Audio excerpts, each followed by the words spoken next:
Hello everyone, कैसे हैं आप लोग। होपफुली काफ़ी बढ़िया होंगे।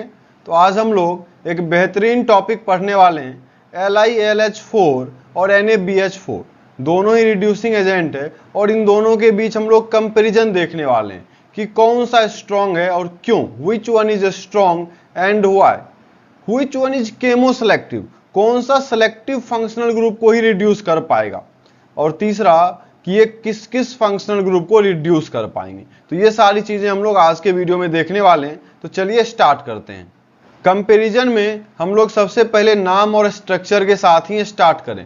LiAlH4 इसका पूरा नाम है लिथियम एल्यूमिनियम हाइड्राइड, क्योंकि इसमें देखें लिथियम भी प्रेजेंट है, एल्यूमिनियम भी प्रेजेंट है और हाइड्रोजन भी प्रेजेंट है। इसको शॉर्ट में हम लोग LaH भी बोलते हैं। वहीं NaBH4 जो है इसका पूरा नाम है सोडियम बोरोहाइड्राइड, क्योंकि इसमें सोडियम भी है, बोरोन भी है और हाइड्रोजन भी है। शॉर्ट में इसको हम लोग S, B और H बोलते हैं। तो ये आपको समझ आया होगा। इसके अलावा स्ट्रक्चर देखें तो यहाँ पर लिथियम जो है इसके ऊपर पॉजिटिव चार्ज होगा और एल्यूमिनियम 4 बॉन्ड बना रहा होगा 4 हाइड्राइड्स के साथ, इसीलिए इस पर माइनस होगा। सिमिलरली स्ट्रक्चर पूरा सिमिलर है, बस लिथियम के जगह सोडियम प्लस आ गया और एल्यूमिनियम की जगह बोरोन आ गया। बाकी सारी चीजें सिमिलर है। तो होपफुली इतना आपको समझ में आ गया होगा। अब हम लोग आगे बढ़ते हैं।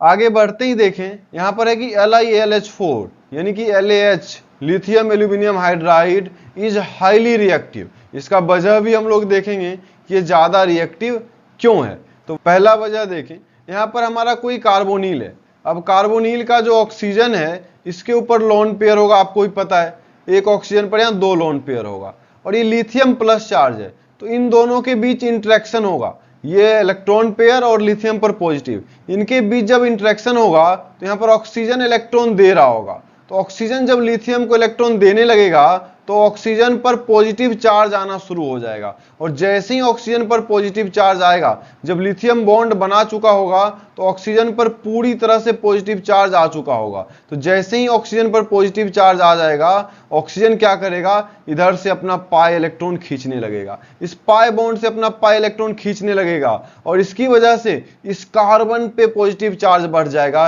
यानी कि इस कार्बन की इलेक्ट्रोफिलिसिटी बढ़ जाएगी। ध्यान से देखें, कार्बन यहां पर भी इलेक्ट्रोफिलिसिटी था। ये ऑक्सीजन जो है अभी भी अपना पाई इलेक्ट्रॉन खींच रहा था मोर इलेक्ट्रोनेगेटिव होने के कारण, लेकिन अब ऑक्सीजन पर पॉजिटिव चार्ज आ चुका है। अब ये और ज्यादा इलेक्ट्रॉन अपनी तरफ खींचेगा, यानी कि कार्बन इलेक्ट्रोफिलिक तो यहां भी था, लेकिन अब इसकी इलेक्ट्रोफिलिसिटी बढ़ चुकी है और इलेक्ट्रोफिलिसिटी बढ़ जाने से ये आसानी से रिड्यूस हो जाएगा और LiAlH4 ज्यादा रिएक्टिव होगा। इसका वजह क्या है कि लिथियम जो है, लिथियम प्लस, उसने यहां पर कार्बोनिल की इलेक्ट्रोफिलिसिटी बढ़ा दी।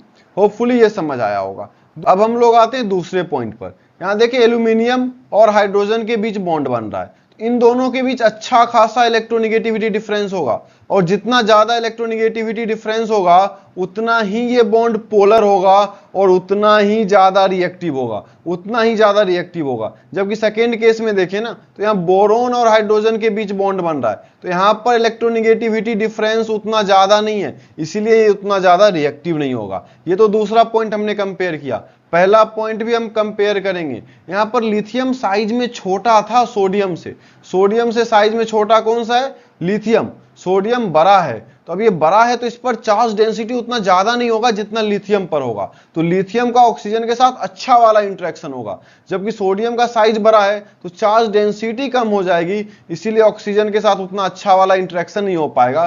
तो ये दोनों पॉइंट जो हैं वो इस बात को प्रूव कर रहे हैं कि LiAlH4 is more reactive, highly reactive और we can say a strong reducing agent than NaBH4। तो होपफुली आपको ये दोनों पॉइंट क्लियर हो गया होगा, कौन ज्यादा रिएक्टिव है कौन कम और इसके पीछे का वजह क्या है, ये सारी चीजें क्लियर हो गई होगी। अब हम लोग नेक्स्ट पॉइंट की तरफ बढ़ जाएंगे। नेक्स्ट पॉइंट है हमारा, जो कि ऑब्वियस सी बात है, ये हाईली रिएक्टिव था, यही स्ट्रॉन्ग रिड्यूसिंग एजेंट है। और NaBH4 जो कि कम रिएक्टिव था LaLH4 से, तो ये माइल्ड रिड्यूसिंग एजेंट होगा। अब जो स्ट्रॉन्ग रिड्यूसिंग एजेंट है ना, जिसका रेट ज्यादा है ना, वो जब रिएक्शन करने जाएगा जो भी कहीं भी पूरे ऑर्गेनिक में, पूरे केमिस्ट्री में जो भी हाईली रिएक्टिव होगा ना, वो हमेशा लेस सेलेक्टिव होगा, क्योंकि हाईली रिएक्टिव है, वो रिएक्शन करता जाएगा, वो सिलेक्शन पर ध्यान नहीं देगा कि मैं किसके साथ रिएक्शन कर रहा हूं, मैं किसको रिड्यूस कर रहा हूं, इस पर उसका ध्यान नहीं होगा, वो ताबड़तोड़ रिडक्शन करता जाएगा। तो यहां पर वही हाल है LiAlH4 का। ये स्ट्रॉन्ग रिड्यूसिंग एजेंट है, इसीलिए केमो सेलेक्टिव नहीं होगा, ये फंक्शनल ग्रुप को चुन के सेलेक्ट नहीं करेगा। जैसे यहां देखें, यहां पर ध्यान से देखें, हमारे पास कार्बोनिल भी है, ईस्टर भी है, LiAlH4 जो कि स्ट्रॉन्ग रिड्यूसिंग एजेंट है, इसने दोनों को ही रिड्यूस कर दिया, कीटोन को भी रिड्यूस कर दिया, ईस्टर को भी रिड्यूस कर दिया, दोनों को अल्कोहल में रिड्यूस कर दिया। लेकिन NaBH4 इसकी रिएक्टिविटी थोड़ी कम है, इसलिए सेलेक्ट करेगा। यहां ध्यान से देखें, इसने कीटोन को तो रिड्यूस कर दिया लेकिन ईस्टर को रिड्यूस नहीं किया। अब आपके मन में एक सवाल आया होगा कि सर हमें कैसे पता NaBH4 किसको सेलेक्ट करेगा और किसको छोड़ देगा। तो चलिए इसीलिए हम लोग नेक्स्ट पॉइंट की तरफ बढ़ेंगे। नेक्स्ट पॉइंट में हम लोग देखने वाले हैं कि LiAlH4 किसको किसको रिड्यूस करता है और NaBH4 किसको किसको रिड्यूस करता है। अब आप एक बात बताएं, LiAlH4 जो है वो बहुत ज्यादा रिएक्टिव है, तो ये मैक्सिमम कंपाउंड्स को रिड्यूस कर देता होगा, मैक्सिमम कंपाउंड्स को रिड्यूस कर देता होगा। तो यहां पर ये याद रखना बुद्धिमानी है कि ये किनको किनको रिड्यूस नहीं करेगा। ध्यान से देखें, अल्कोहल, एमाइन और ऑर्डिनरी अल्कीन, इसको याद रखने का शॉर्ट ट्रिक हो सकता है AAA, A और A। पहला A अल्कोहल के लिए, दूसरा A एमाइन के लिए और तीसरा A अल्कीन के लिए। ये अल्कोहल को रिड्यूस नहीं कर पाता, एमाइन को भी रिड्यूस नहीं कर पाता और नॉर्मल अल्कीन को भी रिड्यूस नहीं कर पाता। एक स्पेशल केस है अल्कीन का जो हम लोग नेक्स्ट स्लाइड में देखेंगे, उसको रिड्यूस कर देता है। तो ये आपको समझ आ गया, अल्कोहल, एमाइन एंड अल्कीन, इन तीनों के अलावा जो मिलेगा LiAlH4 उसे रिड्यूस कर देगा। इन तीनों के अलावा जो भी मिलेगा रिड्यूस हो जाएगा। अब हम लोग आते हैं SBH पे, यानी कि NaBH4 पे। ये गिने चुनों को ही रिड्यूस करता है। तो SBH के रिड्यूस ओनली, क्या क्या रिड्यूस कर देगा, ध्यान से देखें, एसिड हैलाइड रिड्यूस कर देगा, अल्काइल हैलाइड रिड्यूस कर देगा, दोनों हैलाइड एसिड हैलाइड और अल्काइल हैलाइड रिड्यूस हो गए। अब दो बेसिक से कार्बोनिल, एल्डिहाइड और कीटोन रिड्यूस हो जाते हैं, ओजोनाइड भी रिड्यूस हो जाते हैं। आप ध्यान रखें, अकेला एसिड डेरिवेटिव RCOCl अकेला एसिड डेरिवेटिव है जिसको NaBH4 रिड्यूस कर रहा है। इसके अलावा एसिड एमाइड नहीं करेगा रिड्यूस NaBH4, ईस्टर NaBH4 से रिड्यूस नहीं होगा। ध्यान रखेंगे, इकलौता एसिड डेरिवेटिव है एसिड हैलाइड जो NaBH4 से रिड्यूस हो रहा है। तो ये भी आपको समझ में आ गया होगा। अब दोनों में ही एक स्पेशल केस है, दोनों ही स्पेशल टाइप के अल्कीन को रिड्यूस करता है, वो हम लोग देख लेते हैं।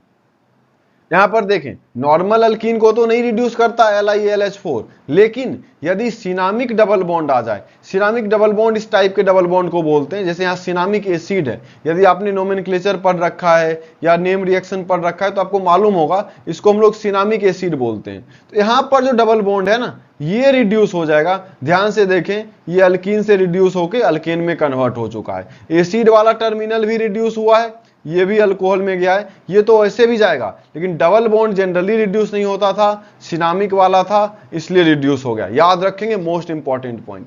SBH भी एक स्पेशल टाइप के डबल बॉन्ड को रिड्यूस कर देता। कैसे डबल बॉन्ड को? जो कंजुगेटेड हो कार्बोनिल सिस्टम के साथ। यहां पर ध्यान से देखें, ये कार्बोनिल है, इसके साथ कंजुगेशन में है ये डबल बॉन्ड, तो इसको डबल बॉन्ड को भी रिड्यूस कर दिया है, सिंगल बॉन्ड में कन्वर्ट कर दिया है।